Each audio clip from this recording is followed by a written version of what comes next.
when you go in to talk to these people, have you thought through your questions? How do you seduce them, or how do you engage them in what must be a very long and very fraught, very difficult process to get them to open up? There's no long process because you've got 40 minutes and that's it. Well, I've been very good with the wardens and with the guards.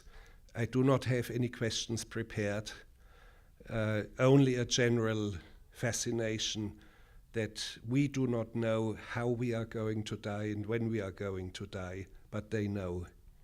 So now what does it mean to be in death row, and what does it mean to be on the other side of the glass wall between us? So, which is only a distance from your face to here, to my hand. You are that close. I spoke to a young man who was 28, who was 8 days away from execution, absolutely in full denial of the execution date. He was sure he would get a reprieve. This very man was only 23 minutes away from execution when the execution was stopped, and how he speaks about his last hour in the holding cell and his last, how time was not existence. It was like 2 seconds. And then he has his last meal and he has a possibility of making 2 or 3 phone calls. He makes the phone calls and then he's notified that he's still 1 phone call left.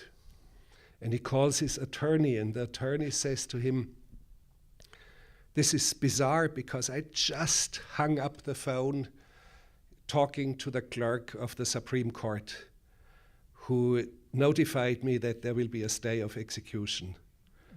And Hank Skinner, the man who was there, he said he dropped the receiver and didn't know. It was just like everything getting numb and no time existing anymore, and a complete standstill. And somebody of the guards picked up the phone.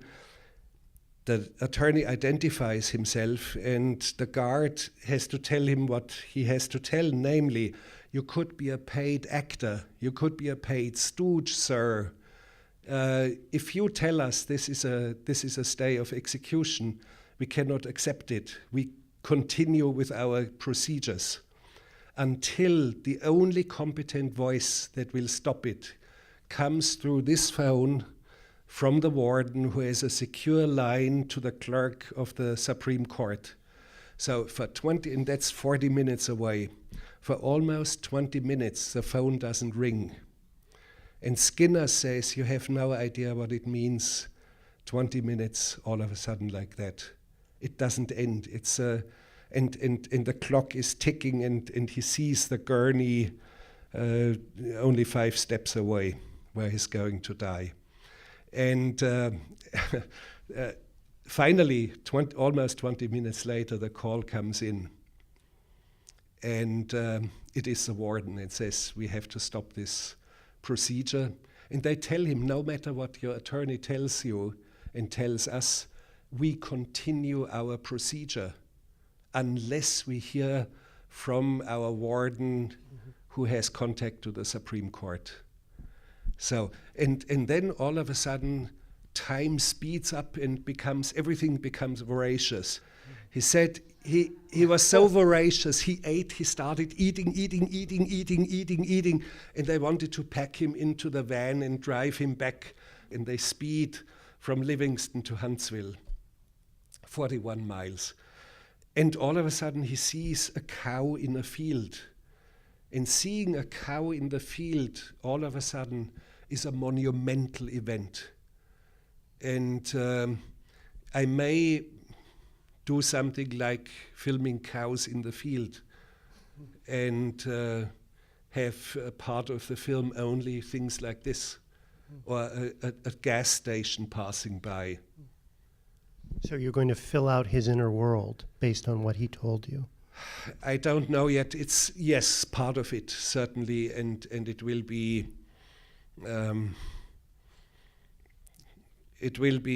open to whatever I find out through them, and then the project starts to build itself in a way. I do not like Wiseman too much because he's cinema verite, and whenever I meet him, I do battle.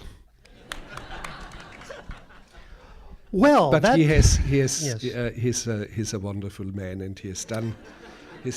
There's no acrimony between us, but we actually lower our heads in charge, which we do with great delight. Doing films that are merely and very narrowly only fact-based, I'm not into that business. And the claim of truth through facts and nothing else is kind of absurd, and I do not see it that way. Do you know about this, anybody? This is, by the way, a very fine book, Herzog on Herzog, from which I'm cramming shamelessly. This is the Minnesota Declaration, Truth and Fact in Documentary Cinema. Now, you don't have to read it all, but I wonder if you could read some of it and annotate some of it for us. Oh yeah, there's a very vicious, the first one, it has 10 points.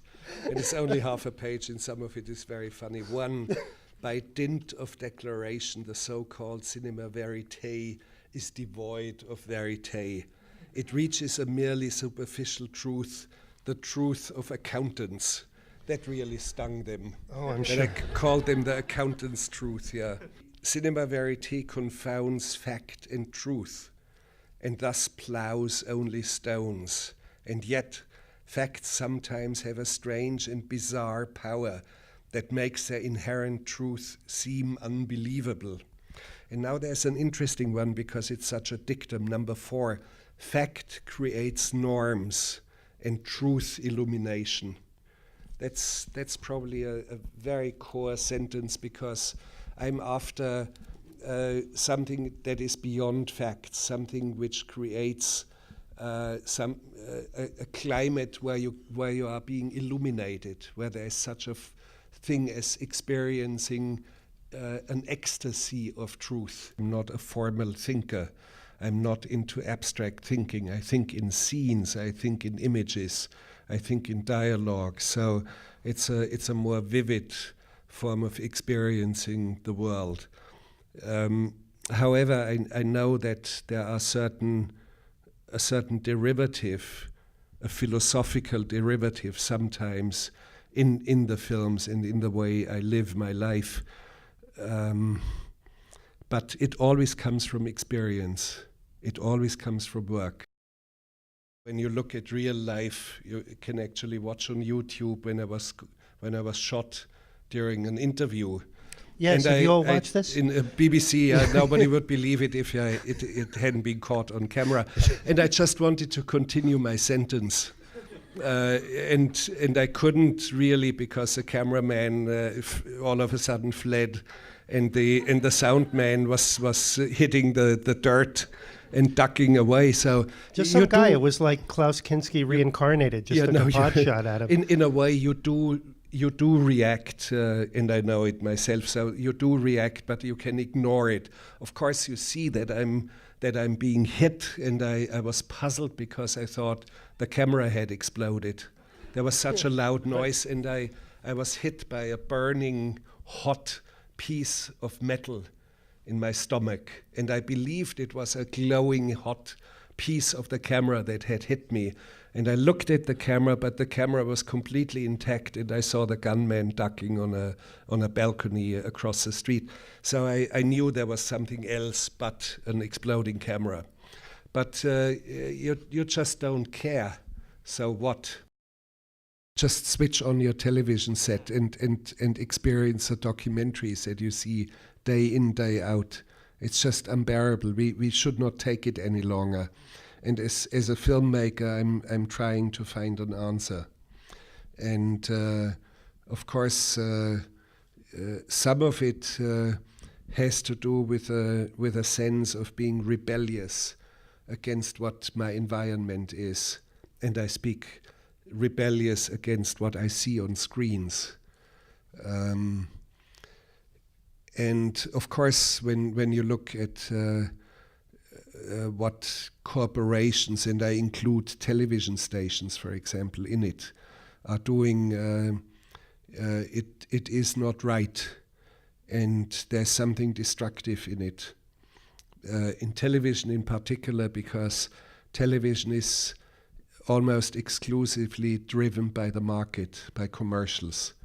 So, and the side effect of it, besides consumerism, which I do not like, besides of that, you have the destruction of one of the greatest achievements of the human race, and that is storytelling.